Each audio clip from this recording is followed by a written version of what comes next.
Welcome back to episode 2 of Angel's podcast. Yeah, episode 2 of series 2. And this time we're talking about gender again, in a way, but it's a twist on it. And we actually have our first guest on the topic, which will be amazing. Yay. So, who are we interviewing today, Shan?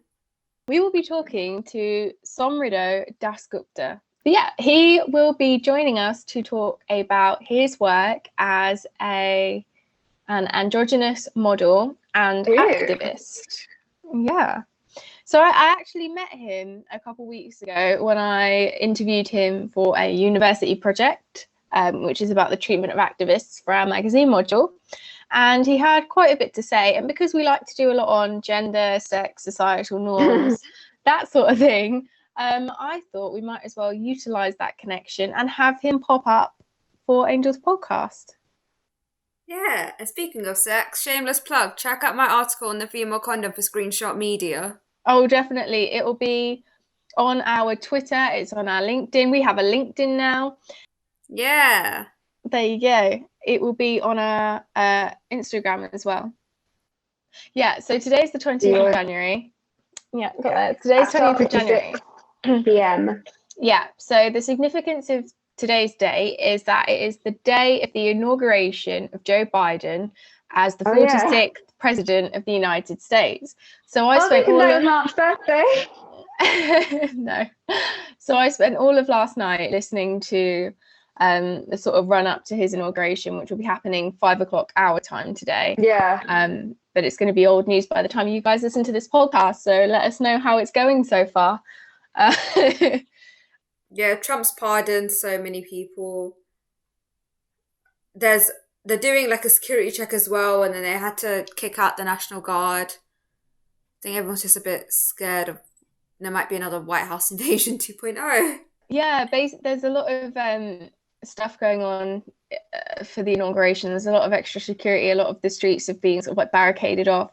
And like you said, the FBI ran additional background checks on the National Guard, and there's going to be 25,000 members of the National Guard present. Just to put that into context, I think they said that's more than the total National Guard for Afghanistan and Iraq right now combined. And for Trump's inauguration, there was only 8,000 National Guard present.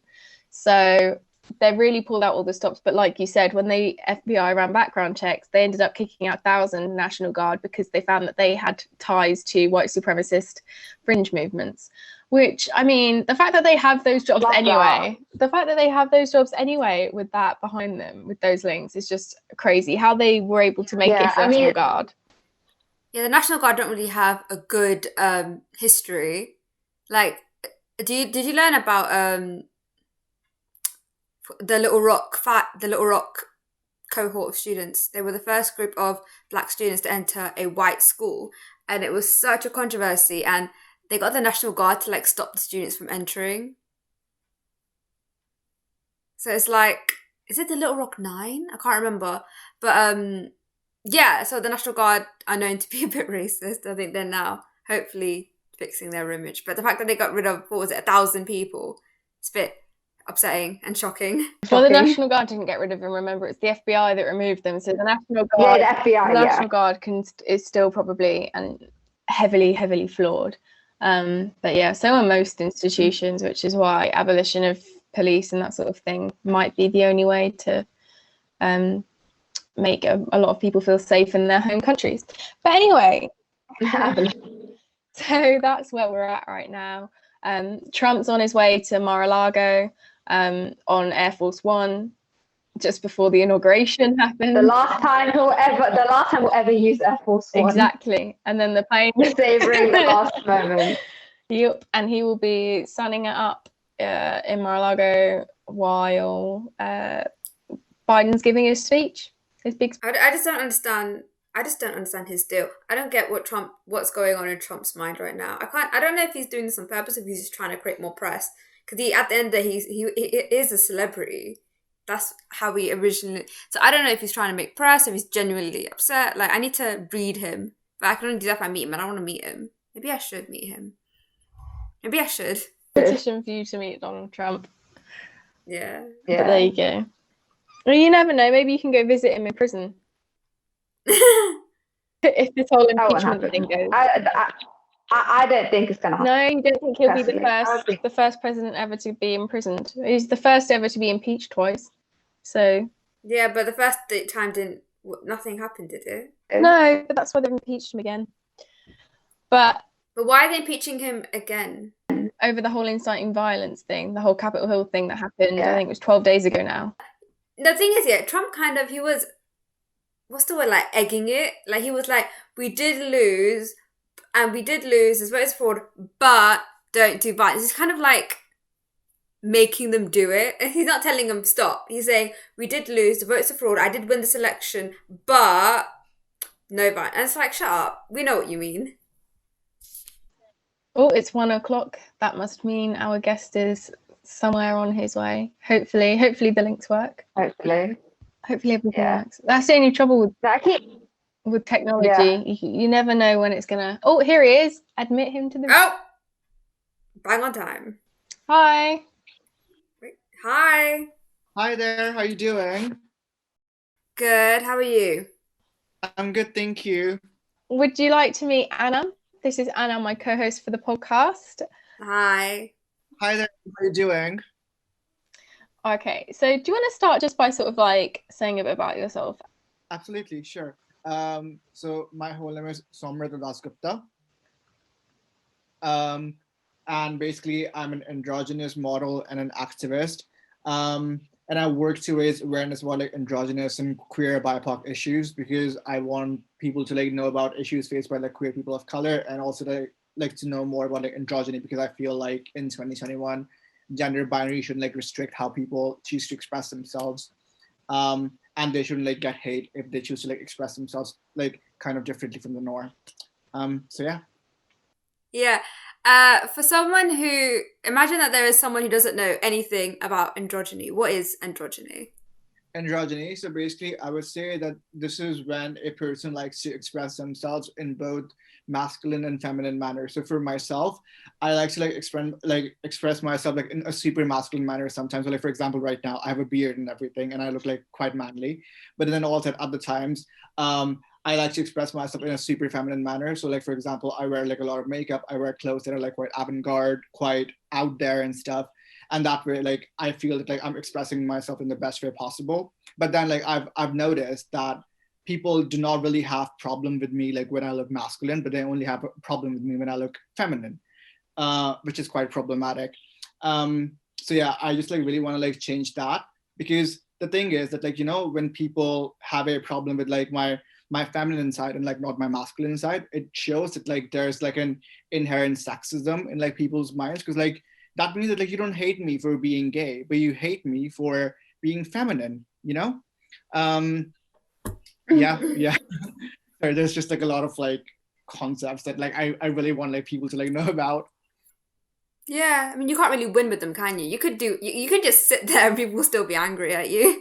No, exactly, yeah. But yeah, like that's the thing, because like I really want like this to change, because like this has been going on like for such a long time, and like we're like in like, you know, the 21st century and stuff, and I don't like really want people who come after me to like also experience this, because like I feel that like that has in some ways restricted my growth like in my kind of early years and stuff. So if I had the freedom to like express myself the way I wanted to like from the very beginning, it like would have helped me discover myself faster and like in a more efficient manner, I think. So yeah, like that's why I don't really want like people in the future to like also like experience this, because that's gonna like restrict their growth as well. Yeah, that's amazing. So you say that you, obviously we've spoken a bit before. I did say that in the little intro that I did before you popped up, that I'd met you before when we did the interview for the magazine feature I was doing about the treatment of activists. What let's get to know a bit about you as well as the campaign. What is the high at the minute of your activism? What are the best bits? What are the best bits? I think the best bits of my activism at the moment is that I'm getting quite a bit of like media coverage, which is like really good, because normally the way I conduct my activism, the way I like raise awareness about androgyny is by being visible and by being part of different kind of productions. So like, for example, being in commercials, being in like modeling stuff, being in like YouTube videos and stuff. But like, obviously like with the lockdown and everything, that's not possible anymore. So the way I have been raising awareness about androgyny is like by trying to like get like a bit more media coverage for my story and my experiences and stuff. Because like, if my story is like in the media, it's like kind of getting like, you know, like more attention like from people who wouldn't like really necessarily know about it otherwise. So yeah, I think like that's like the like positive bit about my activism at the moment. Like last week I spoke to a newspaper called South London Press, who were talking to me about queer BIPOC issues and like the problems queer people of color face. And then towards the beginning of this year, well, like in the first week of January, I spoke to like Unilad, who like covered my online digital activism that I'm like doing like for androgyny. So I think like it just like feels like really good that like people are actually caring about this issue, because like it's like a very prevalent issue, and like it's not just like, you know, an issue for like queer people, but it's like also an issue for like straight people, because like, you know, the hate Harry Styles got like for his Vogue cover shows that how there needs to be like a bit of awareness, like, you know, like around beauty and how people express themselves, because like he like never got hate for like looking masculine, but the minute he like, you know, tried to do something like a bit different, like something that like expresses him well, like he like started getting hate for like that cover. So yeah, it's like not just like a queer issue, but like it's like a human issue, I would say. We spoke about that on our podcast. Shameless plug. Yeah, we did. We've got a podcast from season 1 where we talked about the Harry Styles front cover in a dress kind of thing that got a lot of hate. So thank you for that. We can now link that in the middle of this podcast when it goes on YouTube. You said that a lot of your activism relies on your digital activism. Do you think that's why specifically for like androgyny and, like you said, BIPOC, queer people, queer activists, do you think we're seeing more young people that are those sorts of activists because they can utilize that internet, or do you think it's more a generational thing of acceptance? I think like there's like definitely like quite a few young people who are using social media to raise awareness about issues like androgyny and like queer BIPOC issues. Like there's one activist who I really like. Their name is Radham Ridwan. So like they're also based in London, and they're like trans. So they are also trying to like raise awareness about like queer BIPOC issues, and like they spoke to like Wise, and they have like their work like in one of the London museums and stuff is like incredible. So I think like yeah, like there's quite a few young people in the activism scene at the moment, because like social media allows us to like raise awareness about this. And like I think if you're like a bit older, like maybe like in your 50s or like in your 40s or like late 40s and stuff, it might be like a bit harder for you to like understand how to use social media in like an efficient manner to like reach out to people. So yeah, like I think that's like the reason why like there's quite a few young people like on platforms like Instagram and stuff, like raising awareness about this kind of like these kind of issues. Yeah, I think social media has been an amazing platform to just say what you want to say, and it's good for making the right noises. So yeah, I think social media is really, yeah. No, I think social media is really helping like everyone have their say. Absolutely, exactly. And basically I also like came across this like new social media platform recently. So it's called Clubhouse, which like hasn't been like launched officially, but like it's like still like it's in its beta version and stuff. And like in order to like be on the platform, like you need to like receive an invite. So I received that invite like 2 days ago or something.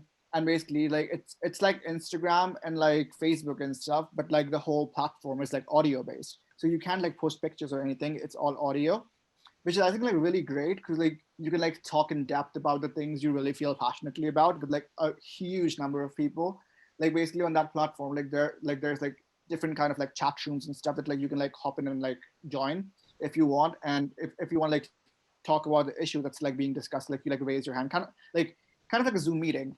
And yeah, like you like contribute to that conversation, which is like really cool. So I kind of saw that like there's like so much information like on that platform, and it's just like really useful to like talk about like different kind of issues that like you care about. So yeah. Yeah, I just googled it now. That looks so cool. And do you have a question? This is more sort of like your niche area. Yeah, I think anything with sex, relationships, sexual health, that's like my thing. I love talking about it, which is like funny because I'm Asian and no one talks about it in the Asian community. I totally get it. Yeah. Yeah, I think I don't know how to say this. I think we're now approaching a world where a lot of people are coming out and say and doing. How do I say it? Like, I think so I'm not really good at like enunciating my words. Usually I like prepare for that type of stuff. But I think we are approaching where a lot of people are expressing themselves, and I think a lot of people do get confused by it. I think, for example, with like James Charles, there's another YouTuber named John McLean. People accuse them of like pretending to be women in order to get men to be with them. So I think there's a lot of confusion. Sorry?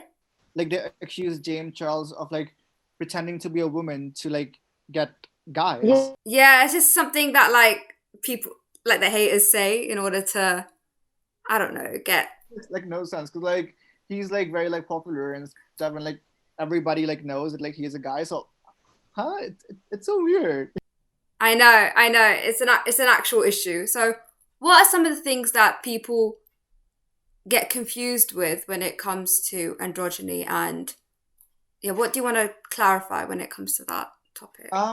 I think the thing is that people don't actually know what like the meaning of androgyny is, and like there like something like that actually exists. Like even like for myself, I like kind of discovered about it like when I was, well, actually like quite old, like when I was 15 or something, and like that was because of like RuPaul's Drag Race, because like there was like a drag queen show on like season 9, Sasha Velour. I don't know if you know about her, but yeah, like she's like very uh like very androgynous, because like the way like she presents her drag, it's like not like feminine, but like it's more like art. Like it's very like non-binary. Like she like takes elements of like both masculinity and like also like femininity, and like she like combines them both in like her style of drag, which is like really cool. So like I think like that's kind of where I like learned about like androgyny from.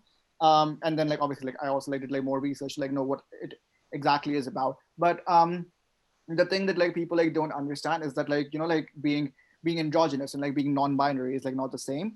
So like being non-binary, you don't really like see yourself as a man or a woman. But like in my case, being androgynous means that like I know that I am a man, but I like to express myself in both masculine and feminine manner. So like it's like two like very different things. Like there's like a very mild like boundary, but like still it's like two very different things.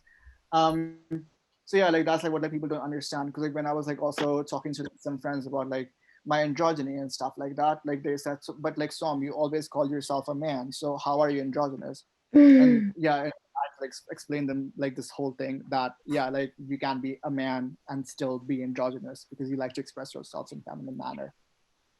So just to clarify, aside from like expressing it in sort of clothing and makeup, what are the other ways in which you express your masculine or femininity?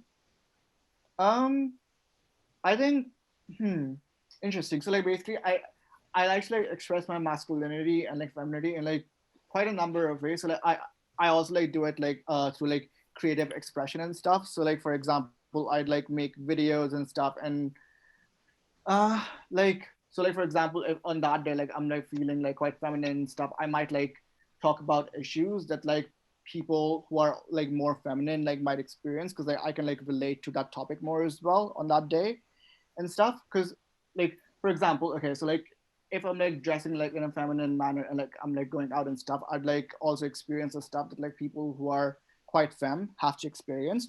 So on that day I'd be able to like comment on that issue better. So yeah, I guess I express myself through like YouTube videos. I like to like talk about the issues that like like being feminine entails, and also like by like writing about those issues, because like there's like a huge like thing in the like in the queer community where people are quite homophobic and they're like quite like femophobic, so which is like really upsetting. So like to like raise awareness about that, I also like write about it, and yeah. Yeah. Yeah, I think you kind of touched on this when we were talking before about your friends. What were your family's reaction to your androgyny, and how do you go about kind of making them understand and trying to show them what it is? So I think there's a lot of people who are confused and don't know how to really help their family to understand. So how do you go about doing that? I think like what would really help is to just sit down with them and like have a frank conversation. So basically, I came out to my family. Came out sounds like such a weird thing to say, but yeah, I came out to my family like when I was like 15 or something, because like that's also the time like when I moved to the UK. So I told them like about my sexuality and stuff, and then like I also like kind of gradually explained them like how I see myself and how I would like to express myself. um so that like really helped, because like it's just like really good to like have like a frank honest conversation and like an open conversation with your like friends and family. So like if they have any questions they can like ask you, and then they can like kind of refer to you in the way you would like them to refer to you and stuff. So I did that, and like now they're honestly like so supportive of me, which is like so sweet. Like when I post a picture on like Instagram or something like from a shoot that I've done, like they'd share it on their Facebook and be like, this is my son. Aww. It's cute. It's so adorable. um yeah. I think it's so nice when parents are actually like interested in things that you're interested, like with my journalism, like, my dad always asks, "Oh no, what article did you write? Who did you interview?" And then when I would volunteer for open evenings at my uni, you'd get these parents who are just so enthusiastic and just ask so much about the university for their child, and it's just so like heartwarming. Absolutely. Knowing that you're Knowing that your family are also into that, it's just so cute. So androgyny is about the way you expressing both masculine and feminine, right?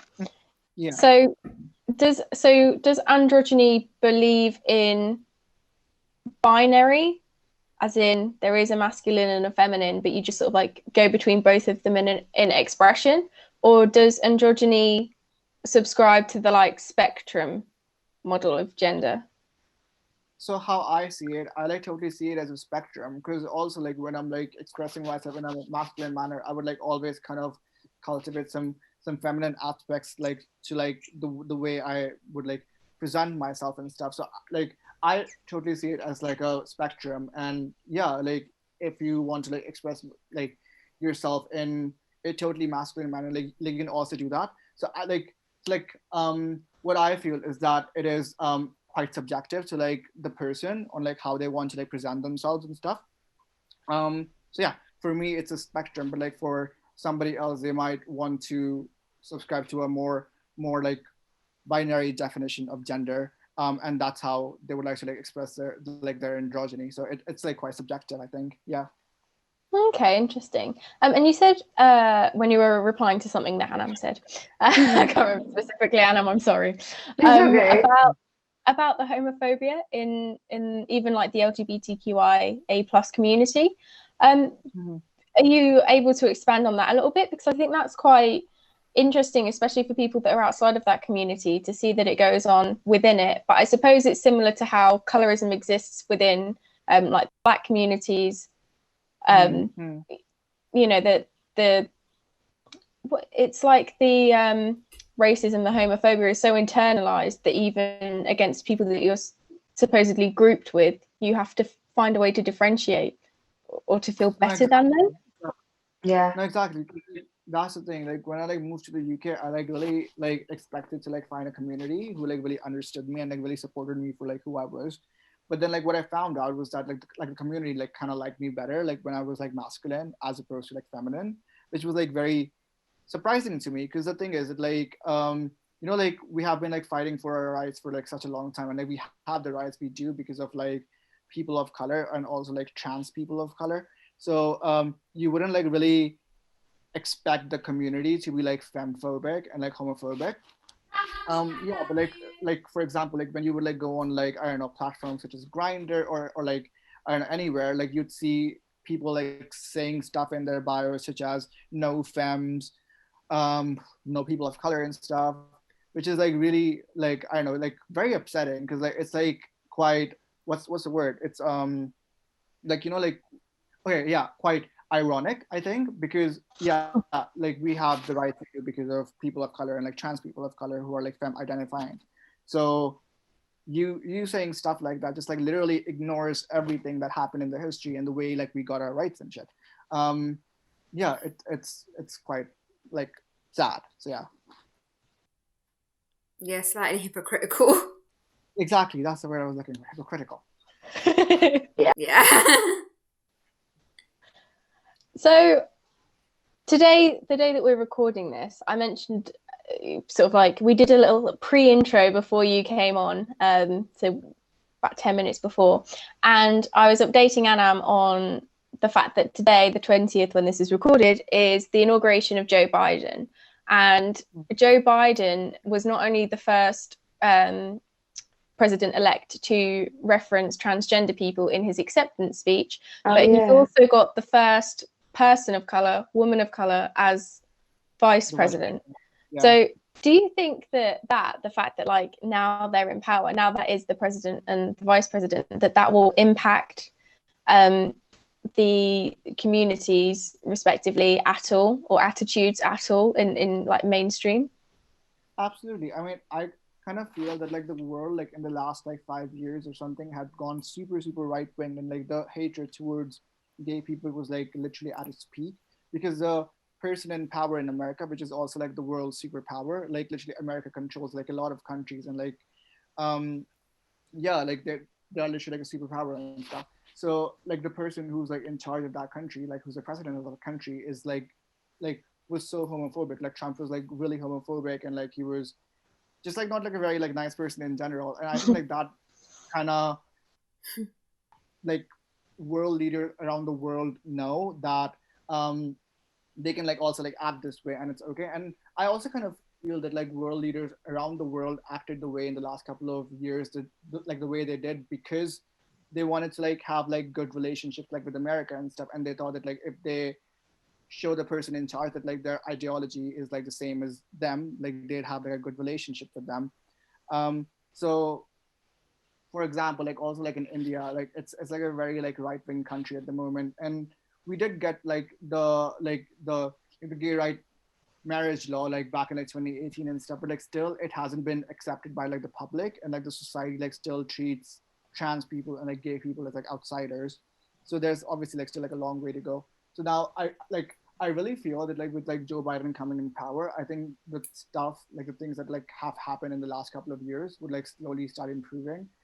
And people would like just like start treating like queer people and like queer people of color like as equals, and like we wouldn't need to like like build this narrative like where we have to like tell people the struggles we have to go through, because like it's like also like quite obvious the struggles we like have to go through. Like people would, I don't know, like start focusing on them, and like it would hopefully become like a mainstream issue and not just something that like we have to like kind of push to like get people's attention.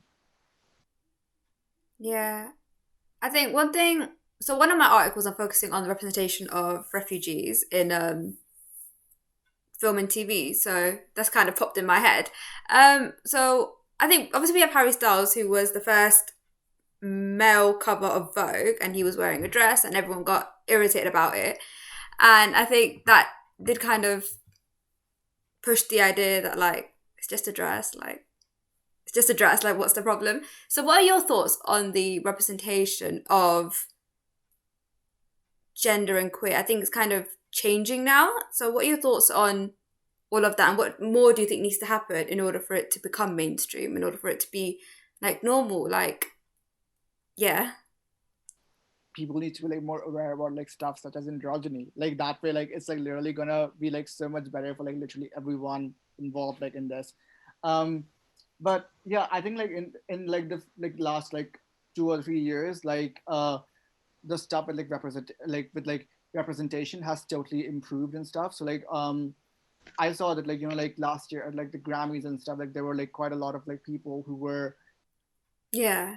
very traditional stereotypical masculine manner if they were a guy, and also like not like a very traditionally stereotypically feminine manner if they're a woman and stuff, which is so cool. It's like so cool to see. But like again, like you would only see this at like special events and stuff, but like not like in like your normal day-to-day life.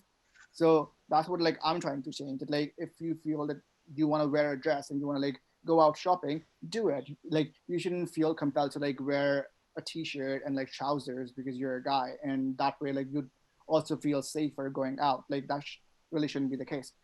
So yeah. Yeah, I think we are slowly seeing more of that. Like, there's a singer named Youngblood who is like my favorite singer of all time. He a lot of his promo, he just wears a dress and he performs and he goes on red carpets. I think he's kind of pushing that agenda as well. Like, just because I'm a man does not mean I cannot wear a dress. Like, he wears Victoria's Secret lingerie on a concert stage, which I think is so cool. Yeah, so I think it's slowly happening, and one day we'll reach a place where it's just okay. Like for women, like I said this in the previous podcast, that before women wearing trousers or jeans was just seen as like, what the hell is that? And now we're at a point where it's absolutely normal. Like, I'm wearing my jeans right now and I'm chilling. So I think there might be a point where it'll be okay for anyone to wear whatever they want, and the people who complain have probably died off by then. Yeah, you say that like hopefully the people that disagree with it have hopefully died off, but I'm aggressive like that. but there is sort of, I mean, I feel like I've seen it in the social media sphere, maybe because of the emboldening of we'll call them socially conservative people, under people like with people like Trump in power, seeing that sort of thing's okay, and the fact that you can sort of slag anybody off, attack anybody behind a screen, behind a keyboard or whatever. There's more, I would say, young people that you can see it more now, that are not accepting. I feel like perhaps the millennials and maybe like Generation Z are like more accepting, but the people coming up now perhaps feel like a resentment towards people. I think it depends on how you were raised. Depends on, yeah, because no one's ever born racist or homophobic. I think it's the influences around them. Yeah, absolutely. I mean, like the way like you're raised, like the way you're like brought up and stuff, totally has like a part to play in it. Yeah, and I don't know, because there's like literally like so many young people like on like these different social media platforms and like also YouTube who are homophobic and stuff themselves. And when I was like studying and stuff, like I always saw that quite a few students like from different countries were like also like really racist and like really homophobic. So I think like there's definitely like a part that your culture plays in like dictating like the things you believe in or like the things you stand for and stuff.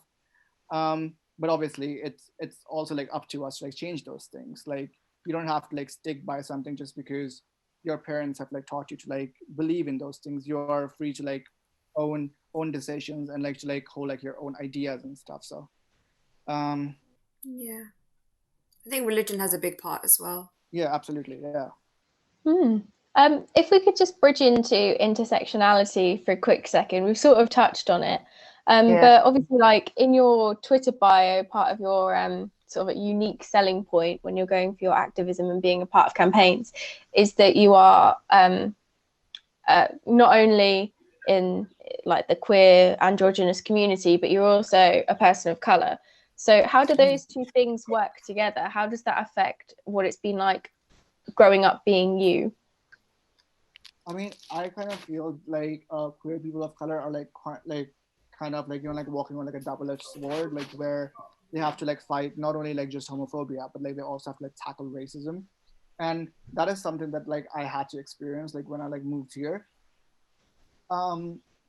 And yeah, like I saw that like the racism I had to like endure was like kind of in the form of both fetishization and also racism in general.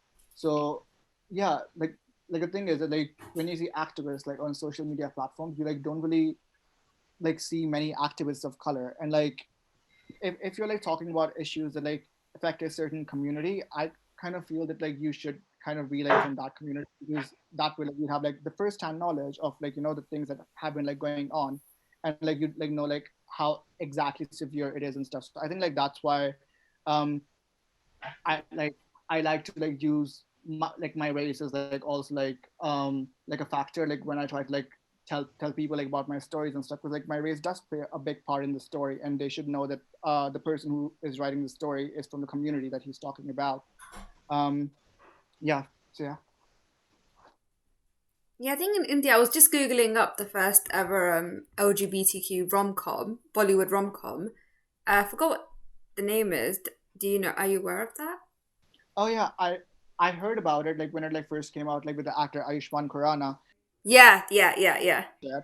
But like what I heard was that the way it like represents queer relationship, it's like a very what's the word? Like it's like very um you know, like from like not like in detail in depth, but like it's like from a very shallow perspective. Like they don't like exactly go in depth like with the issues that like, you know, being of color and like being gay like kind of entails. So yeah, it just like focuses on like a very shallow represent like like a very shallow presentation of like queer issues and like of like being queer in India. So yeah. Do you think that's quite a common thing? Because there was a sort of like a study quite recently. I'll probably find the statistics for it later. But basically, it's I'm not very good with the research. But basically, it said that representation of marginalised groups is up. There's a lot of representation now in the media, etc. But the representation is poor quality.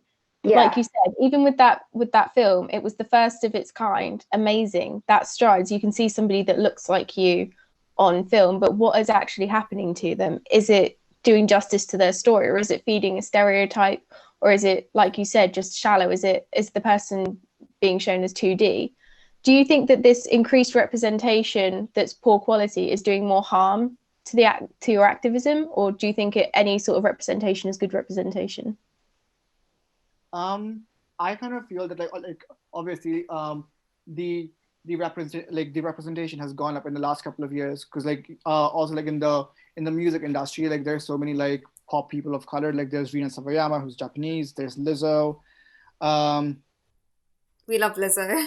yeah, it's like very incredible, but I also feel that like the way their brands are sold, it's like super whitewashed, because like they aren't like really, I don't know, allowed to like represent their culture accurately, or like at least completely. I think like they use like parts of their culture which is like whitewashed to like make it um kind of consumable by like a white audience, I think.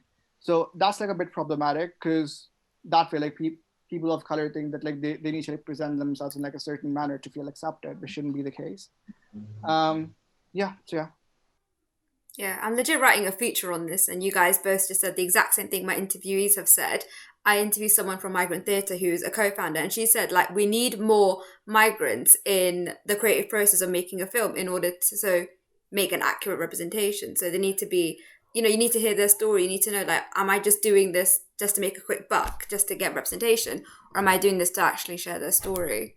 So you guys gave me a lot of ideas. I appreciate that. And I was saying the same thing. Like, we need more LGBTQ plus people in the creative process when it comes to creating film, TV, news stories, in order to get an accurate representation. I'll make them as ciphers or symbols. Absolutely, yeah. You were talking about the fact that a lot of people, like you named Lizzo and the Japanese artists, feel like they've got to whitewash, or their stories basically get condensed down and made more palatable for white people, for the white audience. Do you ever feel like you've had to do that to yourself, to condense yourself or whitewash yourself, or even when it comes to sort of like your level of queerness, do you ever feel like you've had to dampen that down for the straight white masses to accept you or to listen to your story? I don't really think so. I think like I've been like literally as queer as possible, like with the way I've like presented myself, because like that's like a very accurate representation of myself. Like when you like go on my Instagram, you see pictures, like people would like kind of describe it as like it's so gay, it's like gay as fuck, blah, blah. And honest, I like really love that because like that's who I am. So if you feel this way about my pictures, then like I'm definitely doing something right, and like I'm staying true to myself.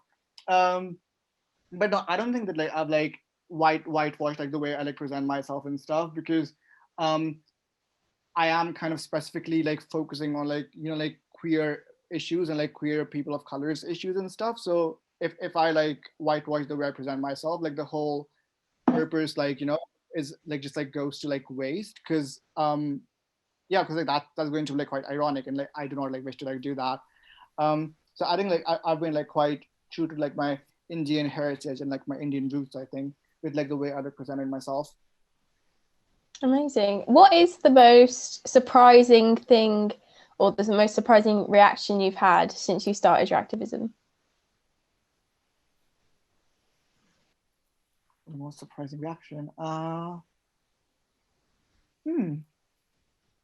yeah, okay. So this is a bad surprising reaction, like not like a positive surprising reaction, but like basically I was like in this like YouTube video like a couple months ago, which was like number 4 on trending on YouTube, and basically I like wanted to like present myself in like quite a feminine manner because like on that day I was like feeling quite feminine. Um, so yeah, I did that, and like when the video like went up, like the comment section was like literally inundated with like comments like from people who said stuff like how people like myself like shouldn't have any rights, how yeah, like people like myself like shouldn't be in the media and stuff, blah blah blah blah blah blah, just like really like stupid stuff. But then like I also like wanted to like do an experiment, and like that's why I like kind of like went on this like video from like a different channel which like caters to like the same audience, like the same kind of people.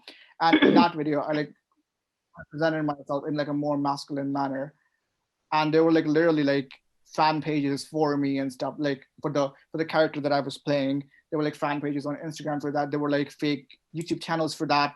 There were like fan videos on YouTube for that. So yeah, I think that just like kind of like shows how serious this like homophobia is, and like how like sexism is like really the root of all homophobia. Because when you're like making accounts for me, like fan accounts for me and stuff, it shows that like you don't hate me being gay, you're okay with that. But when you're like commenting like stuff because I look feminine, it shows that like you hate me because I look feminine. So my sexuality like does not really have a part to play in the hate that I receive, but like it's the way I present myself. And I'm like only like receiving hate for when I like present myself in like a feminine manner. So that is obviously like quite sexist. So I really believe that like sexism is like the root cause of like most homophobia.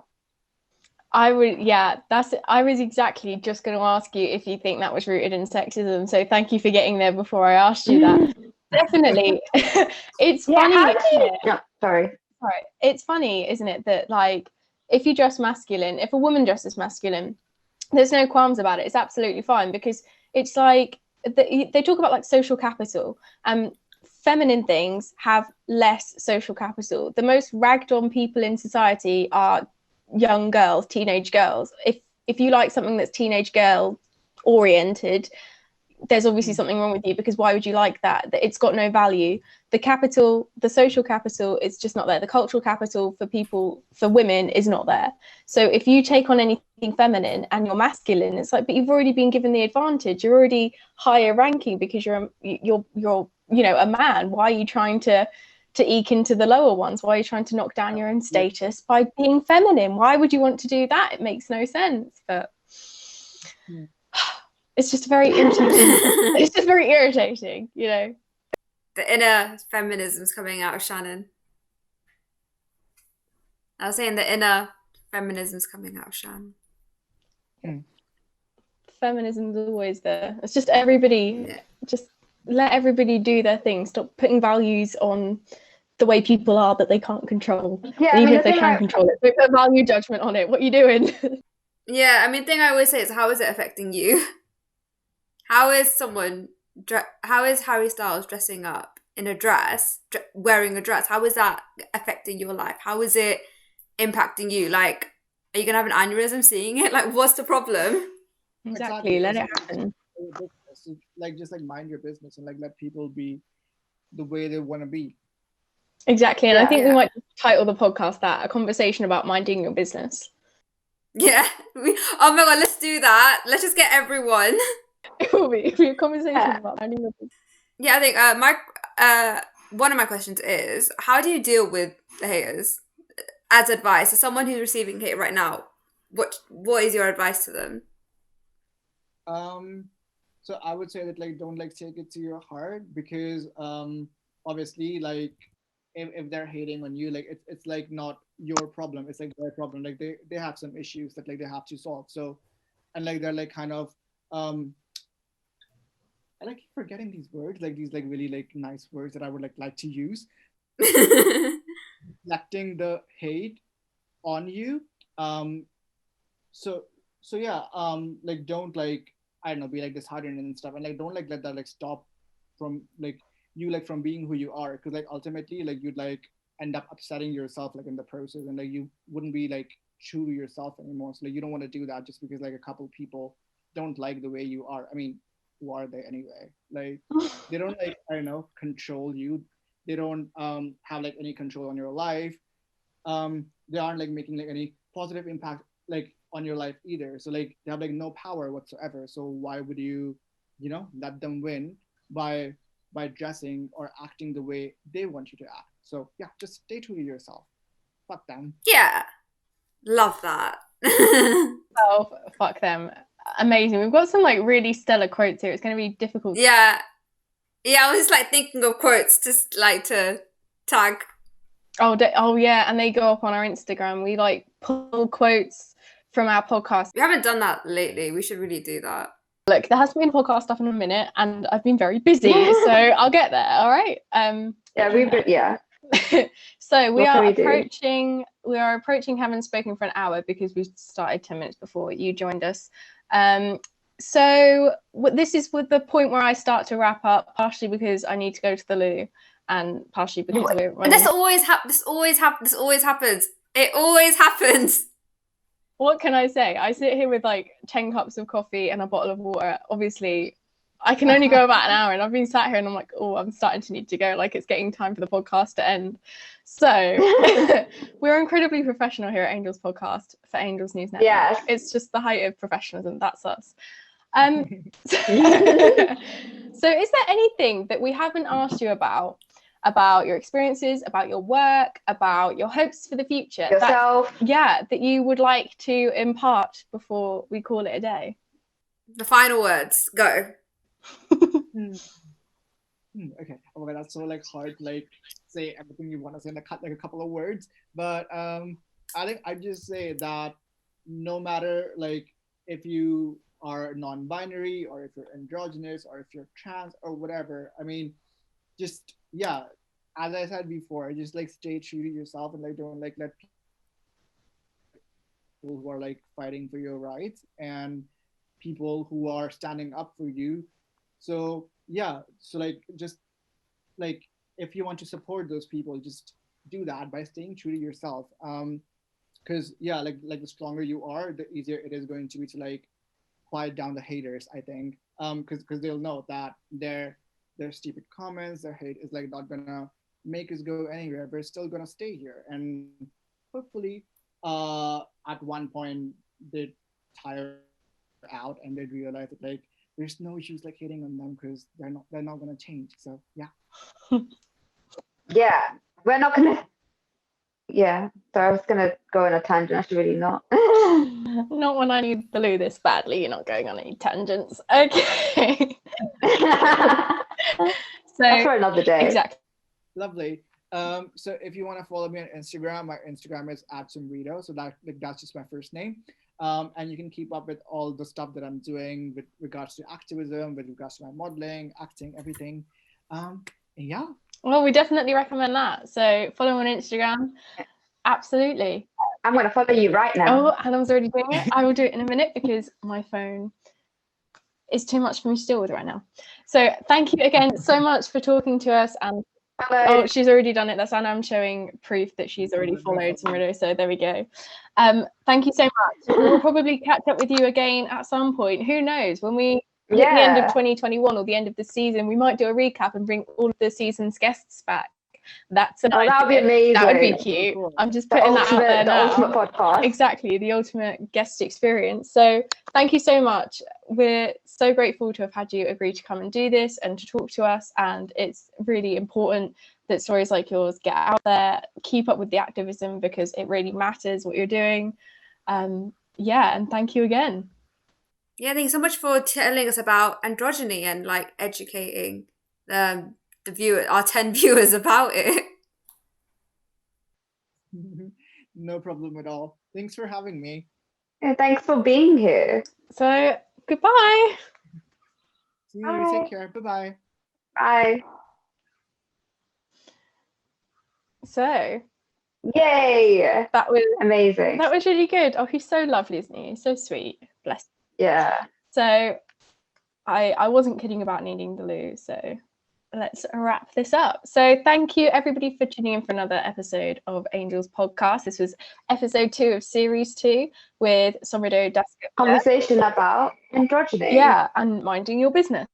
That'd be a conversation about minding your own business. Yeah, it might be called that. It probably will be. So thank you for listening, and this will be going out in February. So yeah, Of whatever. we'll see you in February. Yeah. Goodbye. Thank you guys so much for listening. Bye.